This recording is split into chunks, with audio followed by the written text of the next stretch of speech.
संपूर्ण देशाचं लक्ष आज 4 जून कडे होतं।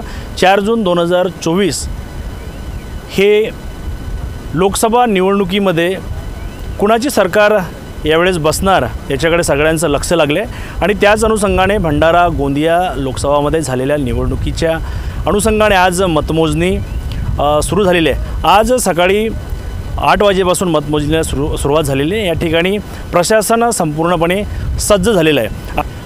भंडारा गोंदिया लोकसभा निवडणूक 2024च्या मतमोजणीला आज सकाळी 8 वाजतापासून सुरुवात झाली आहे।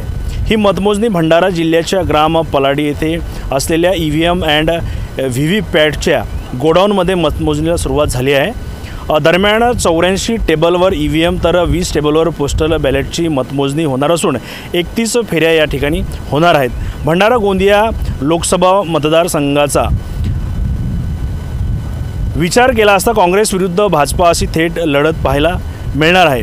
त्यामुळे मतदार राजांनी कुणाच्या बाजूने कौल दिला आहे हे मतपेटी उघडल्यानंतर कळणार आहे। त्याचबरोबर दरम्यान खासदार सुनील मेंढे यांच्याशी आम्ही बातचीत केली असता त्यांनी सांगितलं की 1 लाखाच्या वर मताधिक्याने ते विजय होतील असा त्यांनी दरम्यान विश्वास दर्शवला आहे। आणि आमच्या कार्यकर्त्यांनी आमच्या बूथ प्रमुखांपासून तर आमच्या राष्ट्रीय नेत्यापर्यंत जे आम्ही संपूर्ण 5 वर्षांपासून मेहनत घेतो आणि तळागाळापर्यंत कामं आमची झालेली आहेत।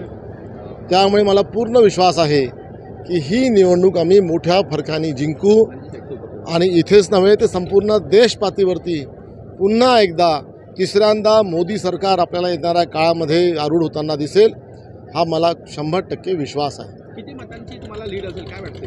मोठ्या बहुसंख्येने आणि पहिल्या राऊंडपासूनच आपण बढत घेऊ हाही मला विश्वास आहे आणि आपण हे समजू शकता की 1 लाखापेक्षा जास्त मताधिक्याने किमान आपण ही निवडणूक जिंकू हाही विश्वास आपल्यापुढे व्यक्त करतो। या ठिकाणी प्रशासन पूर्णपणे सज्ज आहे। जवळपास 12,000 बॅलेट पेपरची मतमोजणी होणार आहे। भंडारा गोंदिया जिल्ह्यात एकूण 12,24,996 लोकांनी मतदारांनी मतदानाचा हक्क बजावला होता।